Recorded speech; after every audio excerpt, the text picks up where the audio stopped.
This is CUNY TV, the City University of New York.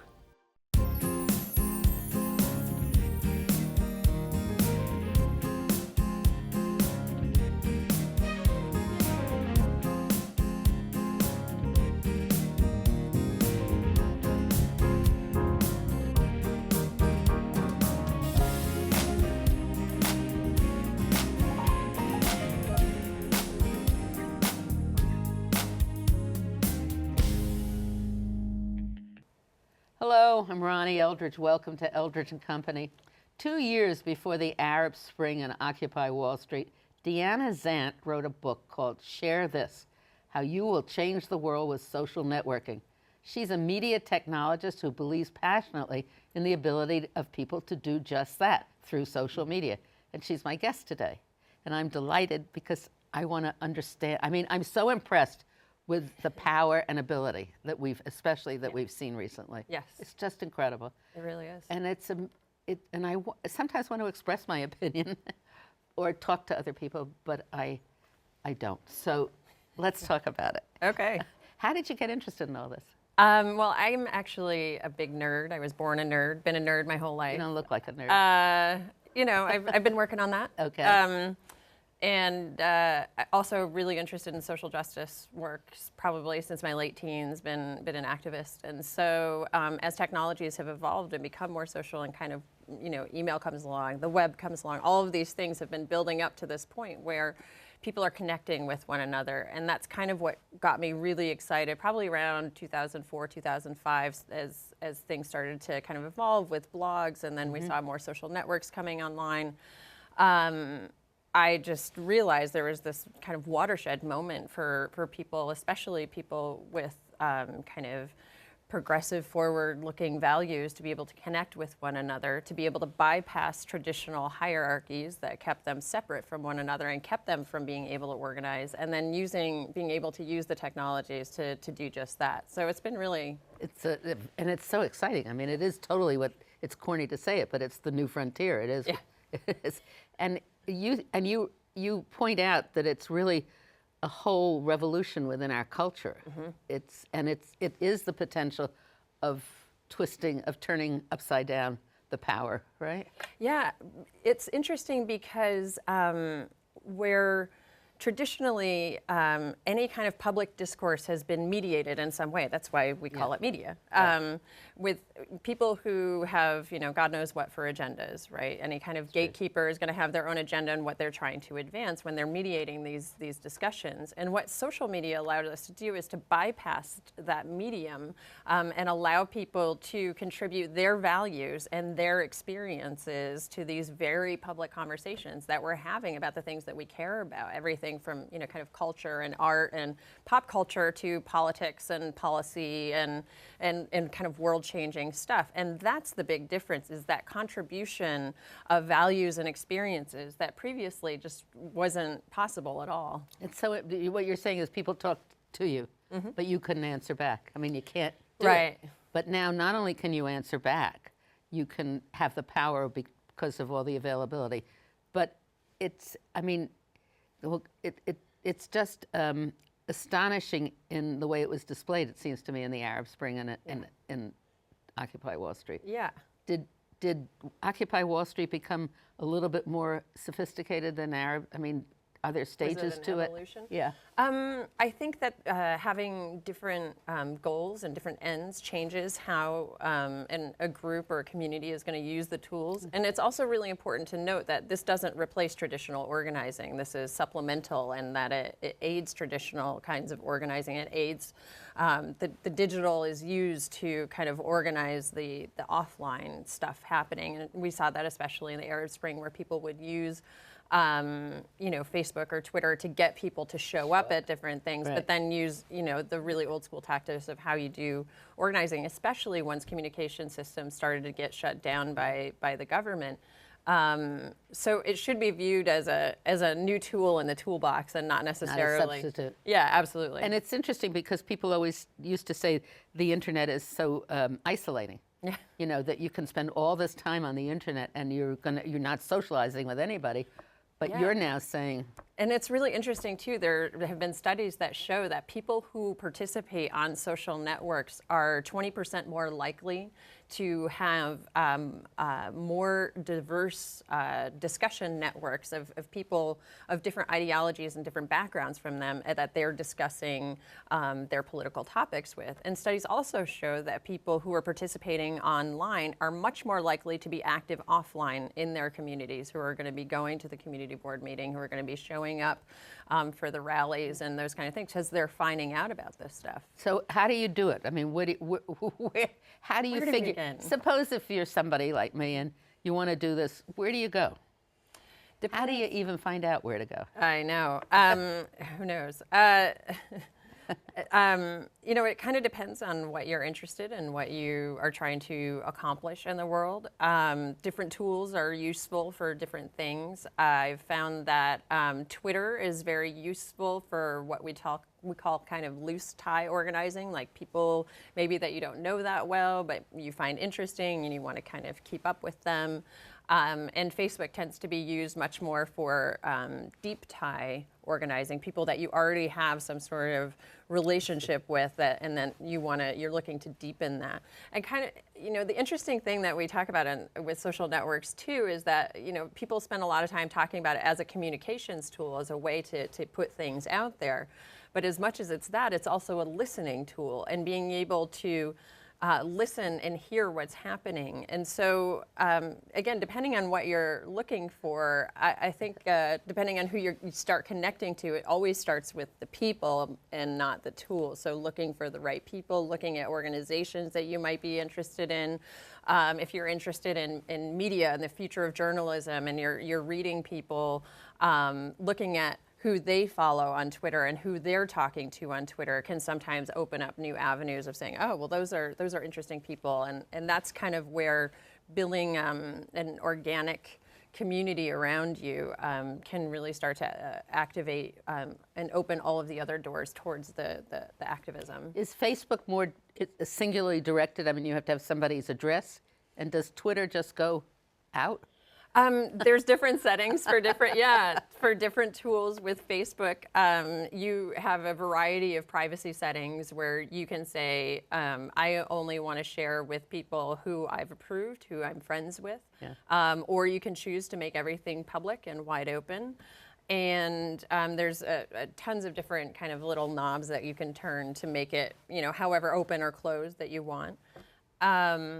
Twitter is kind of one switch. It's on or off. It's out to the entire world, or it's private to only people that you've approved. And the interesting thing about that, one, it's and also with Twitter, it's not that we have to think about it not as a broadcast kind of model, but as a way that stories traditionally get told. I tell you, you tell another person, you tell another person, versus that kind of broadcast, How does it end up? Is it like that old game, what was that called? Telephone. Yes. Sometimes, yeah, for sure. Yeah. But the interesting thing about public and private stuff, there's a lot of, political implications for what you choose to share publicly and what you choose to share privately on both sides. There's the obvious example of people get really scared, like, oh, I don't want people to know this about me, or, and in some cases that's valid. That's a concern that they have to have. But on the other side, we also have to be sure that we are making some of our experiences and opinions and all of those things open, and so that we're contributing to the public conversation. When we when we keep that locked down, when we keep it private, we're not shaping the conversation, and decisions will ultimately get made without the benefit of our experience, without us being able to kind of jump in and say, hey, wait a minute, this is what it's like to be a person in my shoes, and this is why this law would affect me adversely. I'm just thinking about early last year, there was a resolution in the U.S. House that was, it was called H.R. 3,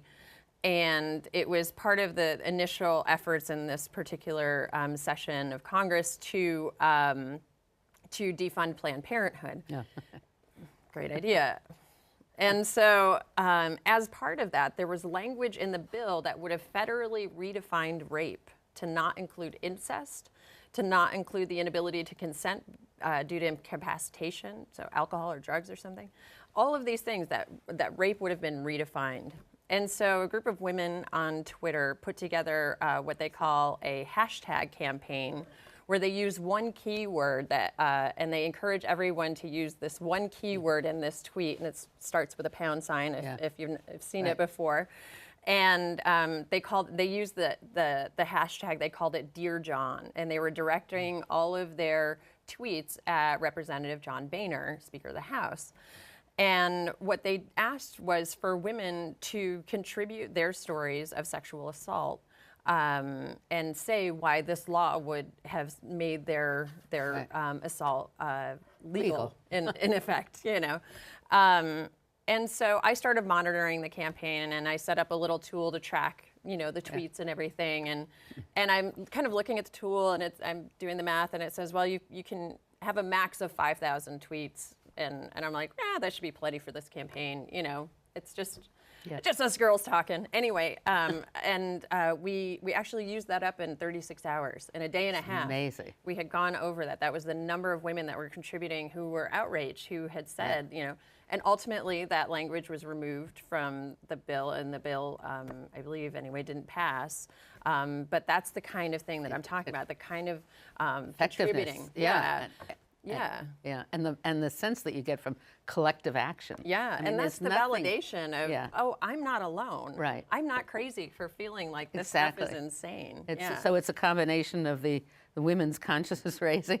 It is. And the joy that you get from going to a demonstration with a lot of people. It is. And I actually say in the book, that this is just like consciousness raising. Yeah. This is digital consciousness raising, and the sharing all of its glory, and the sharing, and realizing that these problems are systemic that we're facing, that they're not kind of isolated one-off incidents, that there is structural racism in America, that there is structural sexism still, and that these are things that we need to work on. Yeah, and that there's a similarity between people living here and living there, or rural or urban. I mean, it's got enormous potential. Yeah, huge. Yeah.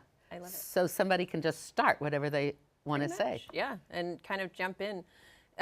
There's ways for people to, you know, if they're interested in particular subjects, they can look for hashtags on Twitter and follow them. There's tools on Twitter that you can, and so you can follow different conversations that are happening. Another great way is if you go to an event and you have Twitter on a mobile phone or another mobile device, you can, I know, it's a lot, but you can often now, events will publish a hashtag. They'll say, oh, everybody use this, and we're going to talk about what's happening. And that's another great way to kind of interact and meet people at events and conferences and things like that. The first time I actually saw it was basically email, though, was 4 years ago in the Obama campaign, where they said meeting at 72nd Street subway, 7 a.m., you know, and you go, and there are all these people, you know, holding, the whole thing. I love that spontaneous kind of thing, or trust. It's really a lot of trust also in your colleagues. Yeah. Do you think it discriminates against older people? I mean, considering the handicap I have, I mean, I'm serious, really. The kids, my grandchildren, I mean, anybody can do it. Yeah, that's, you know, it's interesting.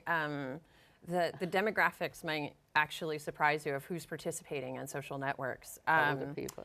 Well, Facebook's fastest growing demographic in 2010 was women over 55. Isn't that interesting? And, you know, there's a lot of reasons you can think about, but the most anecdotal reason that I heard was, I want to see pictures of my grandkids, and that's where the pictures of my grandkids are. Right. And so there's that. There's also really interesting stuff that the largest demographic participating on Twitter is actually 25 to 44-year-olds. It's not under 25 people, like we have this perception that it's the young people on the Twitters. Right. And it's actually not. There's a smaller contingent. There's only about 18% of Twitter's users are under 25. And so is most of the action, is it most of it calls for action, or it's everything? Yeah. It's a free-for-all. And people can tune in and kind of tune out at will. There's, I have a lot of advice about, taking breaks and only looking at what's on your screen when you look at it, not trying to scroll back through and find, everything that's happened since the last time you logged in. And you have to be very zen about digital stuff and accept that some things You're not going to see everything. will go your way. It's not going to happen. How do you manage that? It's hard. Lots of deep breathing, But really, I think the Zen thing is actually really important because we digitally have been trained to have this kind of laser focus on, especially with things like email. Email is the bane of all of our existence, and absolutely. Mine included. And it's trained us horribly because we have to. With every single message that comes in, it's like you have to have a thought process of, well, do I delete this? Do I ignore this and look this later? Do I reply to it now? Do I file it? What do I, every single message. And the good news about social media is that precision is not required and is not even expected from anyone else, and that you can kind of have that soft focus and that pulled back and just kind of take a quick glance and see if there's something interesting on the screen, and So if there's it's your not. own individual control. That's Yeah. So how did the Komen Foundation go so wrong? How Where did to that begin? happen? Oh, good gracious. See. So Komen Foundation, Susan G. Komen, puts out a memo, the announcement on a Tuesday afternoon that they're no longer going to continue to fund Planned Parenthood. Planned Parenthood sends out an email saying, that they were disappointed, which was a really great response. And there's kind of two things that happen in parallel. One, Planned Parenthood starts activating its network of people. And people are outraged and hurt by this, and then it starts bubbling up into kind of beyond the activist sphere, and everyday women are just finding out that someone doesn't want to help women get breast cancer That's screenings. like what we're talking about, like the telephone, or you describe it in this book, and I guess you show it. I didn't have the cover because I was looking at Kindle, but if you get somebody and then you get into their networks of contacts, and so it just grows and grows. It's network spreading versus, Yeah. again, that traditional model of broadcast of, broadcasting to 2 million people and hoping for the best versus activating networks of people and getting stories told. And what Komen did wrong, outside of just deciding not to fund Planned Parenthood, but in their response, they didn't respond at all. They didn't use any of their social media channels for 2 whole days, which in social media and digital internet time is, Ages. like 300 years. This is just crazy. Yeah. So they're not doing that, and this is bubbling. People are, getting angry and spewing stuff, and people are activating, well, let's raise money for Planned Parenthood. Let's take our money away from Komen. And actually, in the middle of all of that, I started a site because I wanted to give people who didn't have money to donate or not donate a way to participate also. And I created a kind of fast one-off Tumblr site, which is another tool, called Planned Parenthood Saved Me. And it has, with Tumblr, you have the ability to collect submissions from people. And so I said, if Planned Parenthood has changed your life in some way, submit your story here. And it blew up. It went from, we collected over 300 stories. I launched it on a Wednesday morning, and on Thursday night, Rachel Maddow was reading from it on her show, and I was just kind of, what? And I found out only because I was looking at Twitter, and people were saw the tweeting, hashtags. Yeah. tweeting, hey, turn on Rachel Maddow right now. Anyway, and so it was this incredible moment. And women were saying things like Planned Parenthood was there for me after my assault. They were the only people that understood what I went through. They were my health insurance when I didn't have any health insurance. They found my cancer when other people didn't find my cancer. All of these things that Planned Parenthood does and embodies was kind of brought into this conversation, and it ended up shifting the discourse over to this. Away from this kind of, way of dealing with it in the past. How would you deal with that even 10 years ago? You would write angry emails, and you might try to write a letter to the editor, or get an op-ed, or in some way to try and activate a public conversation. It would have taken a lot longer, and most of what we would have done would have been largely private conversations and not as much this kind of public, hey, we got to do something about this right now, and having it happen really, really fast. So you also talk about diversity, that this is the greatest opportunity Yeah. for diversity. Diversity and equity, yeah, absolutely. Because so many voices have previously been marginalized. Even in traditional organizing. When we talk about consciousness raising in the 70s and feminism, it became a very middle class white experience that was kind of replicated and reinforced, and a lot of queer women, women of color, were left out of that conversation. And we see that actually replicating itself in some ways in digital spaces as well, where the unfortunate thing is we're bringing kind of all of our bias and our understandings of how the world works, and we're painting all of that onto this blank canvas that is the internet, and kind of hoping for the best. But I think there's this incredible opportunity for us to break down some of those social barriers, to cross-pollinate across multiple social barriers, and create empathetic experiences of that. Yeah, this you is make what a it's point like. about it, that it increases empathy. Yes. It's so interesting. It is. It's there's all these really cool neuroscience studies that have come out actually since the book was published. For example, participating in social networks increases the release of oxytocin in your brain, which is the chemical that's associated with affection and with cuddling. Like if you cuddle someone, you get oxytocin. If you interact with people on Facebook, you get oxytocin in your brain. It's the same thing. It's the same bonding experience that happens. And empathy is such a great... It's the basis. If you don't have empathy. Yeah, it's the not, fundamental building block Yeah. of change and of culture in so many ways, and that, it's the opposite of apathy. We have complained for so long about our culture of isolation and apathy, and here are a set of tools that when used properly, and when we acknowledge that there is difference in the world, and that we want to learn about each other, and we want to be part of each other's lives, we have this great opportunity to make that happen. So, in Occupy Wall Street, some of my friends who worked in the media section there and stuff like that, they didn't want politicians in it.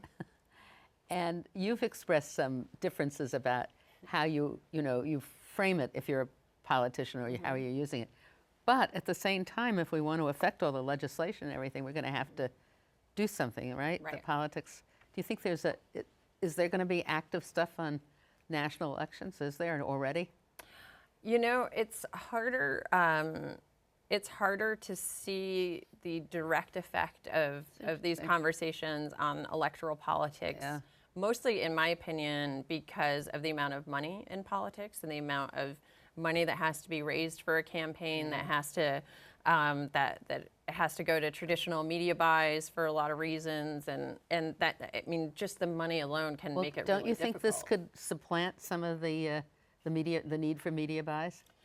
Isn't it even more could. specifically targeted in a way? Yes, it definitely could, and getting the people who are the consultants who advise the campaigns to do the media buys. One of the problems, just on a random side note, is that those consultants get kickbacks for those buying media the time. buys. So, Well, they call it that's part commissions, of don't it's a kickback. Who are we kidding? But so it's a structure.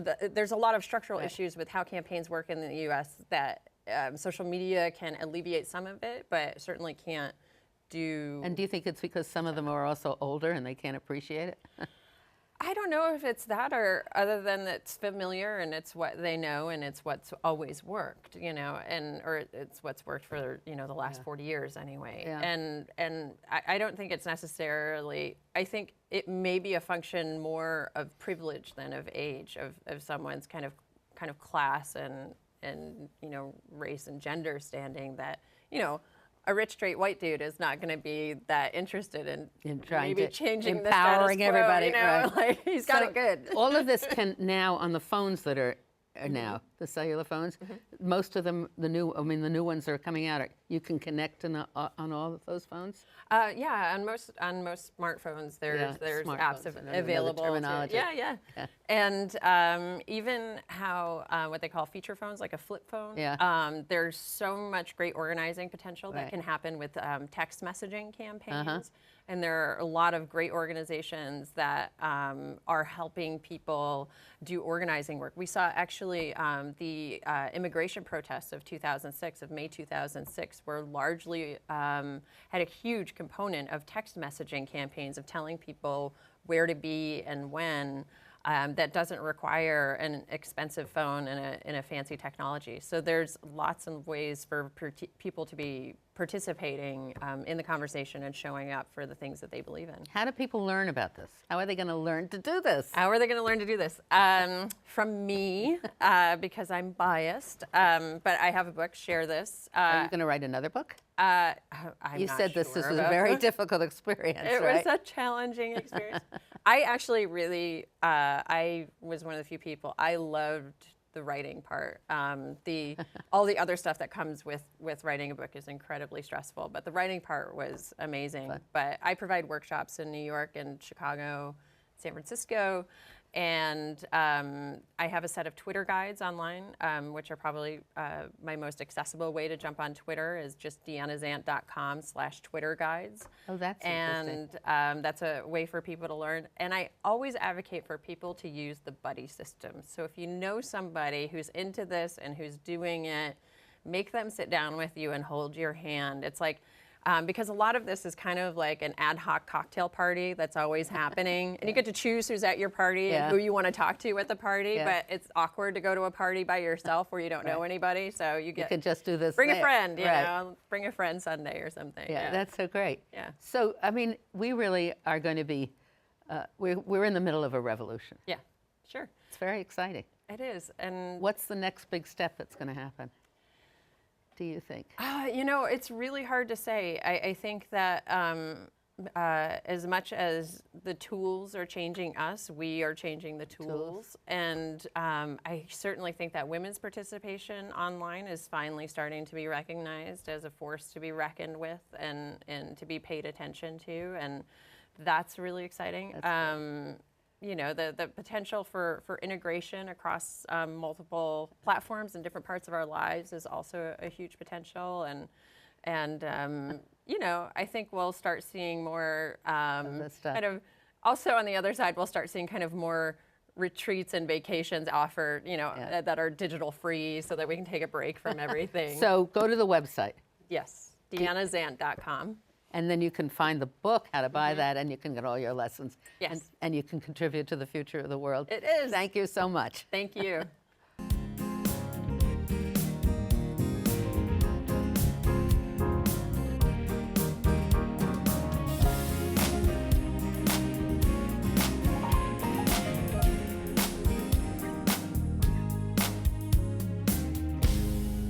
If there are any people you'd like to hear and topics you'd like us to explore, please let me know. You can write to me at CUNY TV, 365 Fifth Avenue, New York, New York, 10016, or you can go to the website at cuny.tv and click on Contact Us. I look forward to hearing from you.